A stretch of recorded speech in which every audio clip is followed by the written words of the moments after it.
2024 সাধাৰণ নিৰ্বাচন আৰু সাধাৰণ নিৰ্বাচনত কলিয়াবৰৰ শিলঘাটবাসী ৰাইজে কি চিন্তা কৰিছে তেওঁলোকৰ মতামত জানিবলৈ আজি মই উপস্থিত হৈছোঁ কলিয়াবৰৰ শিলঘাটত। আমাৰ লগত কেইগৰাকীমান ব্যৱসায়ী আছে, তেওঁলোকৰ পৰা জানিম। দাদা, চৰকাৰ ৰাইজে যিটো ভাবে চৰকাৰে যিটো ভাল কাম কৰি আছে সেইটো সকলোৰে চিন্তা আৰু আমাৰো চিন্তা ধাৰা আছে। আমাৰ লগত আৰু এগৰাকী সাধাৰণ শ্ৰমজীৱী জনতা আছে। দাদা, আপুনি শ্ৰম কৰি জীয়াই আছে, জীৱিকা নিৰ্বাহ কৰি আছে, বৰ্তমান চৰকাৰৰ কাম কাজত আপুনি সন্তুষ্ট হয়নে? সন্তুষ্টতেই আছোঁ, ভালেই আছোঁ। যিটো চৰকাৰ যেনেকৈ চলাই গৈছে সেই চৰকাৰ থাকিলে অলপ ভালেই লাগে আৰু 2024 তাকেও বিচাৰোঁ। এনেদৰেই তেওঁলোকে তেওঁলোকৰ প্ৰতিক্ৰিয়া ব্যক্ত কৰিলে। আমাৰ লগত আৰু সাধাৰণ মানুহ আছে, তেখেতৰ পৰা জানিম। দাদা, নিৰ্বাচন সমাগত, দাদা আপুনি কি বিচাৰে? বৰ্তমান চৰকাৰৰ কাম কাজত সন্তুষ্ট হয়নে নহয়? এতিয়াতো যি কৰি আছে সেইটোতো সন্তুষ্টই। 2024 কি বিচাৰে?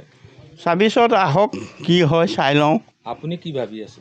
মইতো আগৰ ৰুলিং চৰকাৰ আহিবই বিচাৰি আছোঁ। এইটো আহক, সেইটো চৰকাৰ। এইটো দেখিছোঁ সকলোৰে কাম কাজ হৈ আছে, সেইটো কাৰণেই আৰু এগৰাকী স্থানীয় ব্যৱসায়ী আছে শিলঘাটৰ, এইটো কি কয়, তেওঁৰ পৰা জানিম। দাদা, বৰ্তমান চৰকাৰৰ কাম কাজত আপুনি সন্তুষ্ট হয়নে?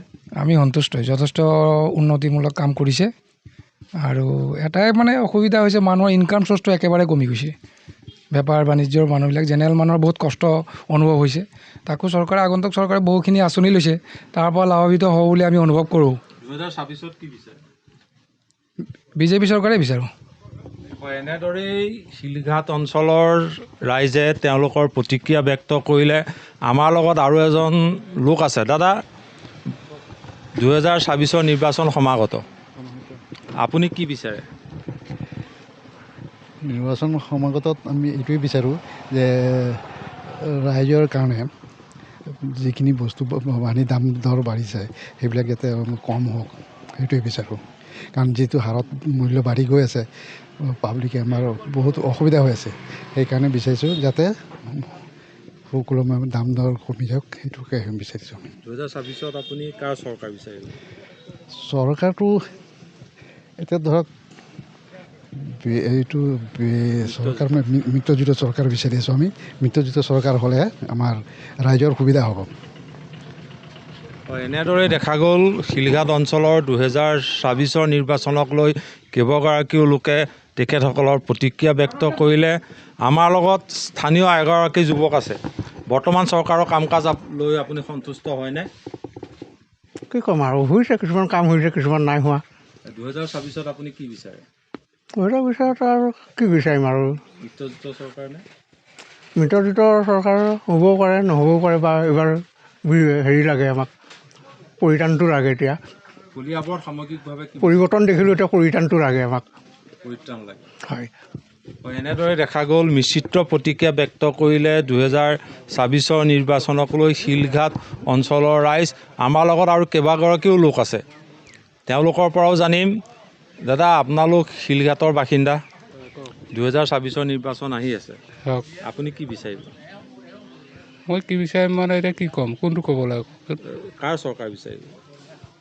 চৰকাৰটো কাৰ বিচাৰে সেই নাই, কিন্তু জনতাৰ কাৰণে যিটো চৰকাৰ লাগে সেইটো চৰকাৰে ভাল লাগে। বৰ্তমান চৰকাৰৰ কাম কাজত সন্তুষ্ট নে? বৰ্তমান চৰকাৰ সন্তুষ্ট বুলি কি ক'ম, 90% সন্তুষ্ট, 10% সন্তুষ্ট। এনেদৰে দেখা গ'ল শিলঘাট অঞ্চলৰ ৰাইজে মিশ্ৰিত প্ৰতিক্ৰিয়া ব্যক্ত কৰিলে। তেওঁলোকে প্ৰায়খিনি আহি থকা সময়বোৰত মিত্ৰজোঁটৰ চৰকাৰে পুনৰ অসমৰ শাসনৰ গাদীলৈ অহাটো বিচাৰিছে।